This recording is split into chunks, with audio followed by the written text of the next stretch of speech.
Hi, it's Earth Mom, and I'm here with Dr. Helen Caldicott. She was in New York City earlier this month, and now she's graciously given us an interview from Santa Barbara, California. Please listen to it and enjoy it. Thank you. The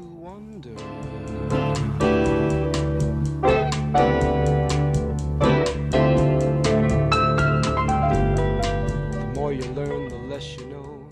Activist and physician Dr. Helen Caldicott was born in Melbourne, Australia, studied in Adelaide, and worked in both Australia and the States as a physician and teaching physician. But we know her best for her anti-nuclear activism, which began in Australia when she started warning the Australian public about the dangers of the atmospheric testing in the South Pacific. As a young girl, the book On the Beach left a lasting effect in her that fanned a spark in her about the dangers of nuclear energy, and which later just worked throughout her whole life. Dr. Caldecott founded Physicians for Social Responsibility in 1978, presented to world leaders, and is the recipient of numerous awards, including the Nuclear Free Future Lifetime Achievement Award 2011. Dr. Caldicott was named one of the Smithsonian Institute's most influential women of the 20th century. And it didn't stop in the 20th century because it continues. This is a lifelong passion for Dr. Caldicott. Dr. Caldicott, so wonderful to have you here on WBAI for International Working Women's Day. Thank you, Helena. So I don't know where to begin. We just finished your symposium last week about the future, the dynamics of possible nuclear extinction. There's so many things to talk to you about, but I think the biggest thing at the end of the day is that you're speaking truth to a world that's kind of upside down. Yes, it's very scary. It is. The major mainstream media in America are not covering the truth, as they didn't cover the truth about Iraq, which had no weapons of mass destruction at all. And so because of that, the mainstream media actually helped to instigate the killing of over 1 million people in Iraq, half of whom were children, and create total instability in that country and chaos, random chaos. They destroyed the sewage systems, the hospitals, the electricity systems, and now ISIS rising up. And they did the same in Libya. I don't know what to say, but the mainstream media is now determining the fate of the Earth, because if they don't tell the truth about what is happening in Iraq, in the Ukraine, and what is happening in Iran, we're doomed. Wow, that is big. And just that statement about the mainstream media and determining the fate of the Earth means it really puts the onus on stations like Pacifica, like WBAI, to get truth tellers like yourself, people that really know what's going on, and to speak it, because we're not beholden to the corporate monsters here in America. That's true. And our corporate government. Yeah, and you're able to speak out and speak the truth. You know, you also mentioned one thing. I was listening to one of the old interviews about, and just to bring this up as an aside, but I have to, about 9/11, that it wasn't all that it seemed to be. Well, you know, I never got involved in the conspiracy theory or anything like that. I never thought about it too much, but I've been thinking about it a bit lately, and nothing fits. No, it doesn't. Building 7 came down late in the afternoon after the 2 World Trade Towers collapsed with planes flying into them. So Building 7 was imploded. I don't know why. How did that happen? And so it makes one question, actually, whether 2 trade towers also imploded. I know a lot of architects and engineers have done lots of studies to say that just planes hitting them couldn't have brought them down. And then the next curious thing is that the day after this happened, they flew the bin Laden family from Saudi Arabia back to Saudi Arabia. No planes were flying, no planes were allowed to fly, but they flew numerous members, over 20, I think, of the bin Laden family back to Saudi Arabia. Why? The next curious issue is they knew the names of the people who flew the planes. 15 of them were Saudi Arabians and 4 were Egyptians. How did they know? Oh, they said they found their passports in the trunks of the cars that they left at the airports. That's ridiculous. Nothing fits. No, nothing does and also now, the report on 9/11, part of it was redacted and kept secret. And it's now people are starting to say in the Congress, we want to see what that says. You're not to keep that secret anymore. And as I read this stuff and it starts coming out, I think, oh my God, is this really what happened?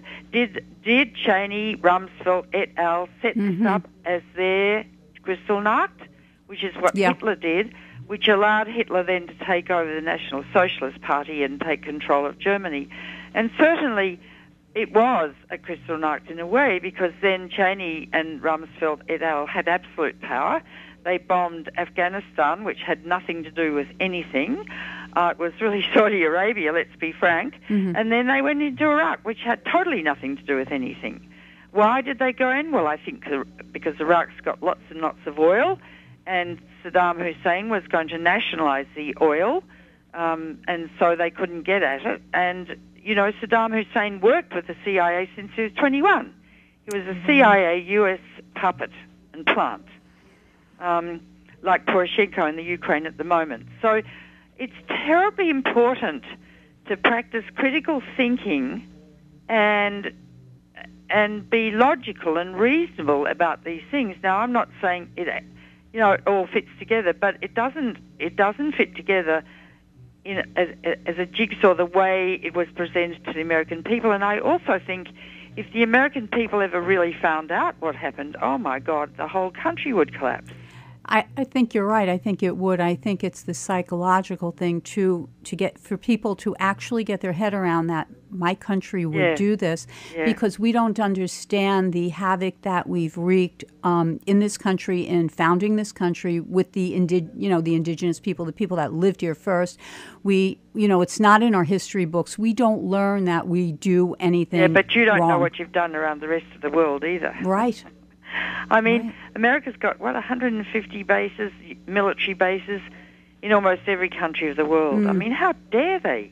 And they say they're the world's policemen. We don't want to be policed, thank you very much. We've got 34 U.S. bases in Australia, and they're taking Marines into Darwin now because they're moving their troops and ships and stuff over to Asia.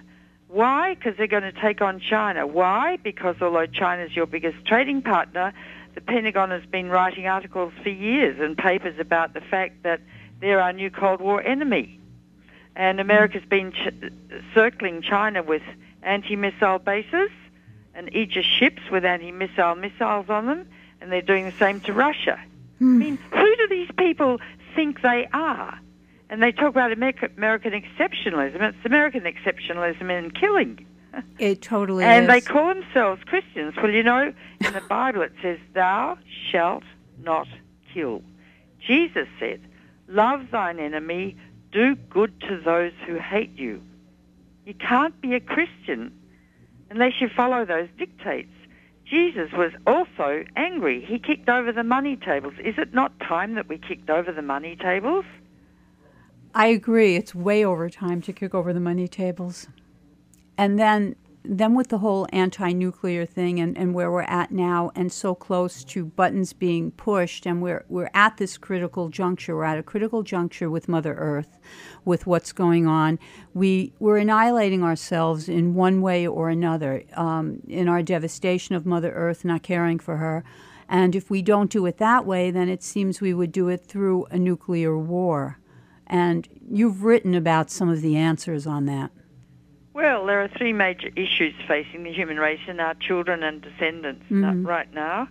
And not just that, 30 million other species that cohabit the planet with us. So one is the threat of nuclear war, which is really quite likely. I told my family, I'll come home if there's not a nuclear war. I think we're as close as that over the Ukraine, and prodding the Russian bear in its eyes and provoking it. And Putin has put his weapons on a higher state of alert. He's got over 1,000 targeted on America, with at least 10 H-bombs targeted on New York. As we speak of the 16,400 nuclear weapons in the world, Russia and America own 93%. They're threatening the world with nuclear extinction. So who are the real terrorists? Who are the real terrorists? The major powers, definitely. Russia and America. Yes. And yet, Americans are into, and the government's into, and the media, displacement activity. Oh, North Korea might have a bomb. So what? So what? So she could blow up New York? So what? We're talking about the end of the creation, because if all the bombs are used by Russia and America, nuclear war would take an hour to complete, as both sides send over their missiles and their hydrogen bombs. Mm-hmm. Not only would the ultraviolet light be so profound because the ozone would be destroyed, you'd go blind in a few minutes and get third-degree sunburn within 3 minutes, but huge, and apart from dying and being vaporized and burned and turned into missiles traveling at 100 miles an hour in every city and town in this country and university and industry, that a huge cloud of toxic black smoke would be rendered up into the stratosphere and cover the Earth with a cloud so thick it would block up the sun for 10 to 20 years, inducing a short ice age, and everyone would freeze to death in the dark. So that's what we're talking about, the end of the human race and most other species. And we're really just on the edge of that now. Putin's put his weapons on a higher than normal state of alert. He's practicing nuclear war drills all across Russia, and America's been doing the same thing. These men are like little boys in a sandbox. Don't do that. Mine's bigger than yours. No, mine's bigger than yours. Don't you do that or I'll hit you, sort of thing. It's primitive, masculine, reptilian midbrain thinking. Yeah. It is savage. It's brutal and savage. So what are the answers, though? Are there any? Helena, the answers are... I led the movement in America in the 80s for the nuclear weapons freeze, and because I founded Physicians for Social Responsibility and recruited 23,000 doctors as we got on television talking about the medical effects of nuclear war, we convinced 80% of Americans to oppose nuclear war and support the end of the nuclear arms race. We got 1 million people in Central Park, biggest rally ever in the history of America. In June 1982, I met with Reagan for an hour and a quarter in the White House, and he then started working with Gorbachev. So I know how to mobilize people. It's what President Jefferson said: an informed democracy will behave in a responsible fashion. You can't inform Mr. and Mrs. Joe Sixpack sitting at home with their kids and their Coke and their beer without having access to the major media and television. And we don't at the moment.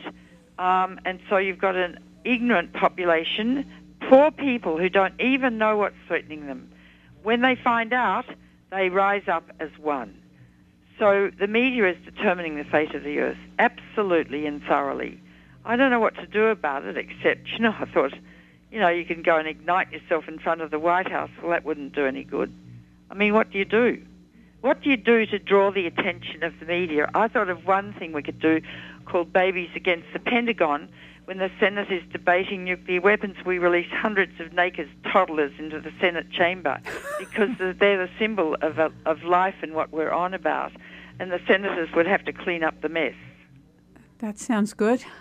Code Pink would probably work with you on that. Well, there are lots of other things we can do that are attractive to the media, that are visual, that are sexy, that, we had a nude march down Van Ness in San Francisco years ago because the media was not attending to the dangers posed by Y2K, and, that could have induced nuclear meltdowns or possibly a nuclear war, because I met in the White House and I spoke to the Pentagon in a conference call. They said, everything's okay, but in fact there was an article later in the New York Times to say the Pentagon lost their computers for 8 months over the rollover. Whoa. And so, we couldn't attract the media. They didn't care. So there was a big conference in the Herbst Lecture Theatre where the United Nations Treaty was signed in San Francisco, and Patch Adams, the clown doctor, went to the mic and said, I've been telling Helen since August we should take our clothes off and walk across America. And I thought, oh, God, Patch, don't do that. So I went to the microphone and I said, hands up those who'll take your clothes off. Almost every hand went up. And one woman said, I'll ring the media. So we went out into the foyer and I thought, okay, I'll get my gear off. And I kept my scarf on, which hid the naughty bits, but patch took That's wise. everything off, and within a few minutes there were 50 naked people, tall, thin, skinny, you name it. Yeah, But just the people. human body, for me as a physician, is beautiful. So we went out onto Van Ness and started marching down the street, and someone started chanting, "Nudes, not nukes. Nudes, not nukes." Guess what? We were in the New York Times the next day. We were on television that night. We were all over the media because the media is so perverse. It wants to see the naughty bits. Yeah. But by exposing the naughty bits, then you could say why you're there. But I realised during that procession down Van Ness, that naked procession, that the human body is so vulnerable to radiation. It was perfect, and every human body is so beautiful. And that's what we're about, vulnerable human flesh. Yeah. Be exposed to nuclear weapons and vaporization, which is what happened in Hiroshima. People were vaporized, leaving their shadows on the pavements behind them. Mm. So there are lots of things you can organize to actually get the media going if you got the imagination. And it took, I think, a lot of courage for people to do that. But afterwards, we came back to the foyer, red velvet foyer. No one put their clothes on. You've never seen such excited, incredibly turned-on people. They were so courageous and felt so good about it. And I was standing naked talking on the phone to the ABC, and, eventually we got our gear on again. Mm-hmm. But it was an interesting exercise and totally benign and harmless. But that's just one example. There are lots of things people can do. And the last time I saw you in New York, I think it was October, and I found this interesting. You were talking about different foods that have radiation in them, radiation poisoning, and foods not to eat. Would you talk about that a little bit? Well, Fukushima is a disaster which will never end.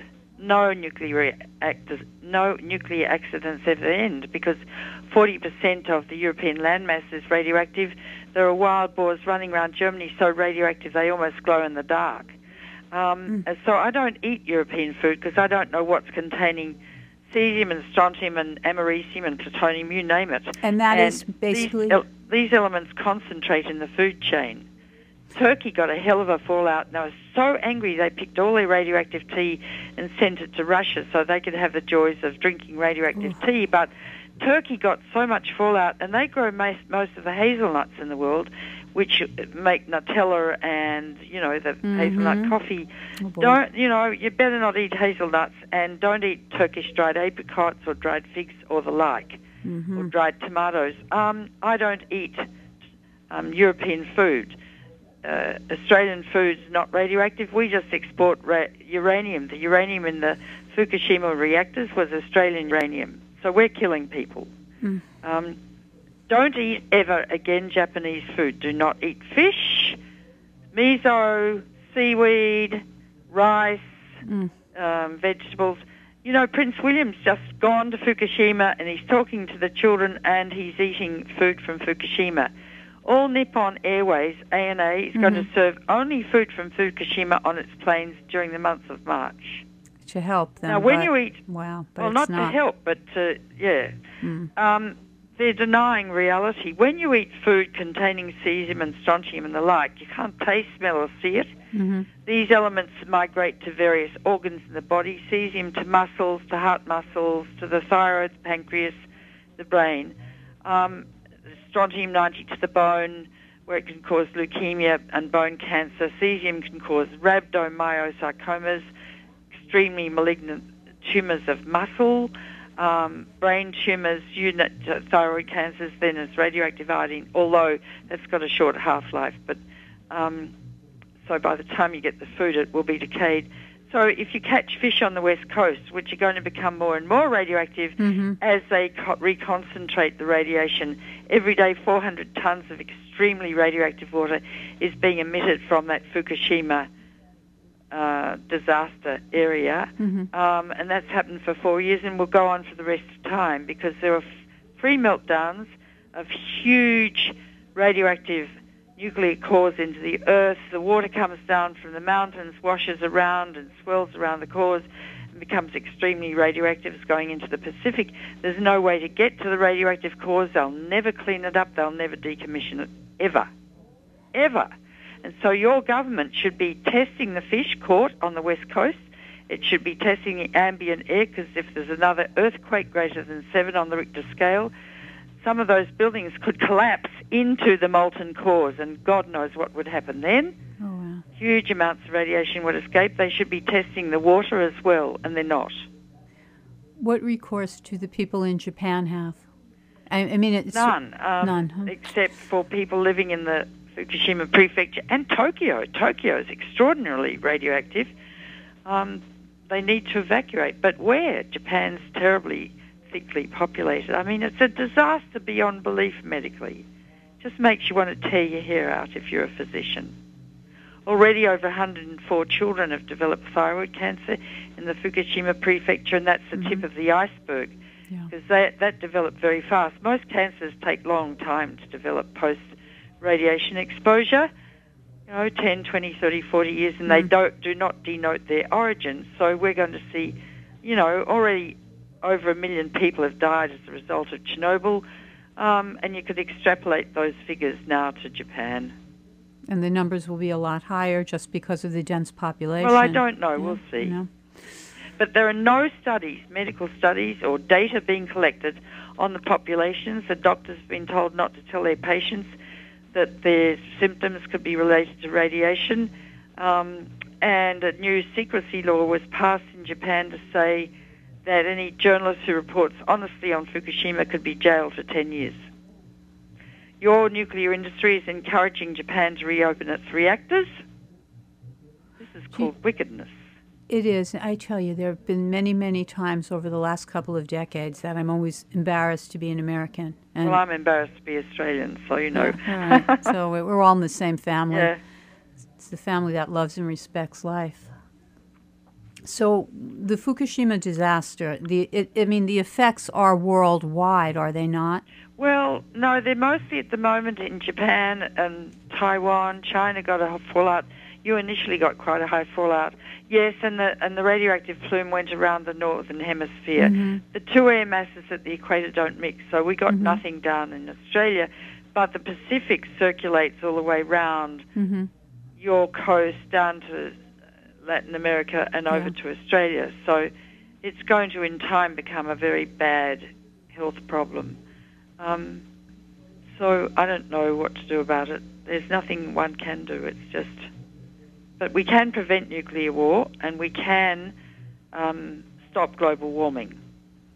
If only your elected representatives were not corporate prostitutes owned by the corporations, the military industrial complex, the nuclear industry, the oil and coal industry, and the like and the like. I could go on and on. Of course you could, and I mean, frankly, I don't have much, I don't put much faith, it's the wrong word, but I don't put much faith in the elected officials here at all. No, but you see, Helena, I'm going to probably end with this. Okay. The elected officials are your representatives. Now, Americans don't understand democracy. In Australia, we have to vote. It's compulsory. We get fined $50 or $70 if we don't vote. Yeah. It's a privilege to vote. No one should live in a democracy unless they vote and use their democracy. They have no right to live here. They need to go and live in Iraq or somewhere, you know?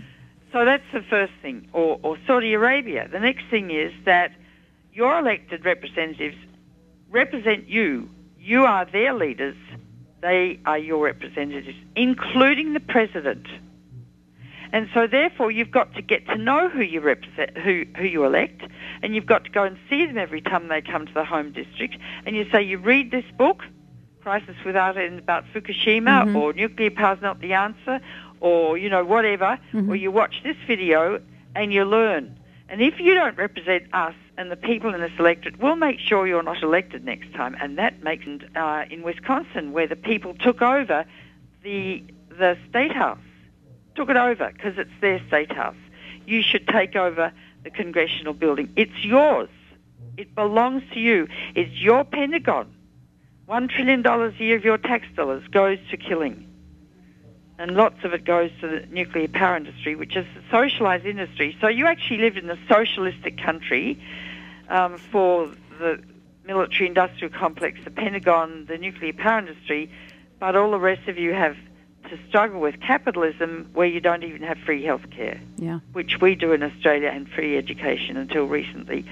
So you need to understand what your priorities and your rights are, and then you need to get off your bottom, stop tweeting and doing all that stuff, and getting out and using your bodies, taking over your rightful institutions. They're yours.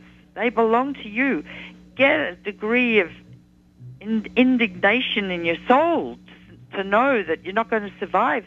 And then you've got to look at your children. Why make sure they clean their teeth? Or if they're immunised, or get a good education where they simply, at the moment, have no future. So if you love your children, you're going to change the priorities of your life. If you don't love them, you won't. And that really is true. That is love or not love. It really is true. And when we had 80% of people in America in the 80s supporting the end to the nuclear arms race, the politicians were really scared.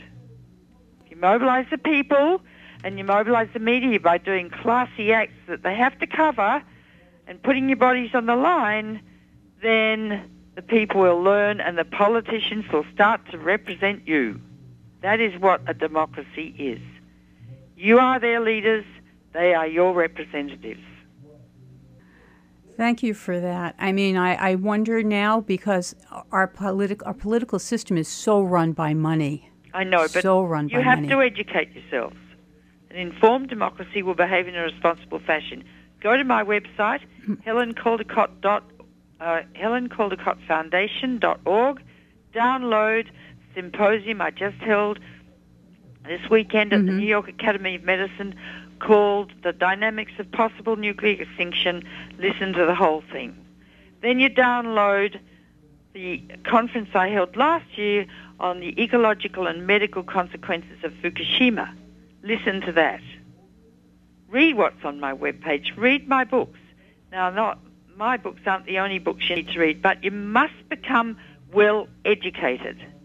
Only then will you know what to do. So you need to give up everything else you're doing. And people say, I don't have time, I'm busy, my life, I'm surviving. I led the movement against French nuclear tests in Australia when I was working 80 hours a week as a pediatric intern.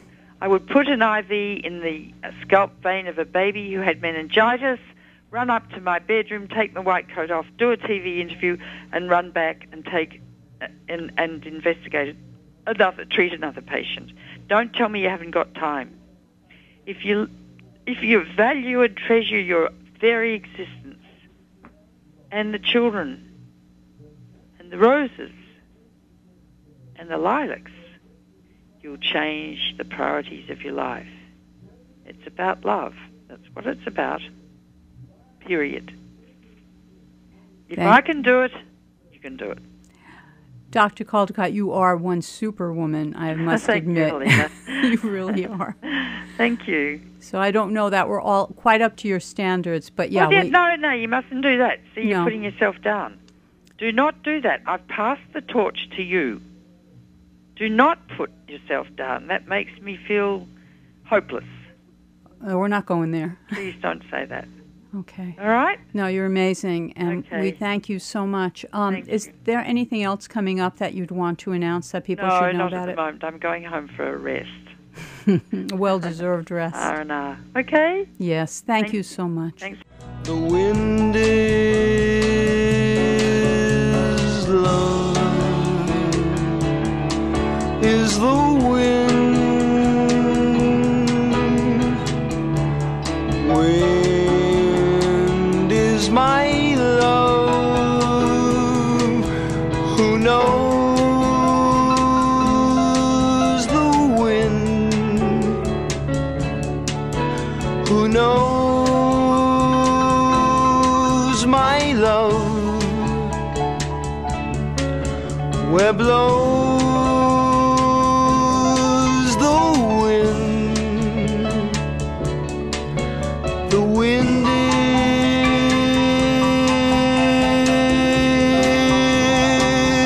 is My